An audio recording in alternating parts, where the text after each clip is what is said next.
பெனிலோப்பி இப்போது அந்த புகழ்பெற்ற வேலை எடுத்தாள். அது ஒடிசியஸின் பிரம்மாண்டமான வில்.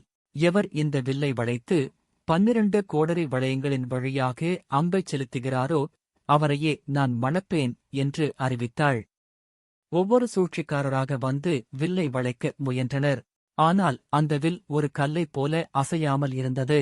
வில்லில் கொழுப்பைத் தடவி சூடுபடுத்தியும் கூட யாராலும் அதை ஒரு அங்குலம் கூட வளைக்க முடியவில்லை.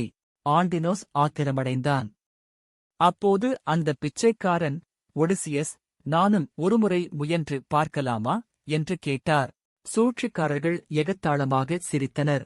ஆனால் டெலிமாக்கஸ் வில்லை அவரிடம் கொடுக்கச் செய்தான். ஒடிசியஸ் வில்லை தன் கைகளில் ஏந்தி ஒரு வீணையைத் தட்டும் லாவகத்துடன் அதை வளைத்து நான் ஏற்றினார். அந்த ஓசை இடியைப் போல முழங்கியது. அவர் ஒரு அம்பை எடுத்து எய்தார். அது 12 கோடரி வளையங்களைத் துளைத்துக் கொண்டு மறுபுறம் சென்றது. சூழ்ச்சிக்காரர்கள் திகைத்து நின்றனர். ஒடிசியஸ் டெலிமாக்கஸை பார்த்து தலை அசைத்தார். டெலிமாக்கஸ் தன் வாளை உருவித் தந்தை அருகில் நின்றான். நேரம் வந்துவிட்டது என்று ஒடிசியஸ் முழங்கினார்.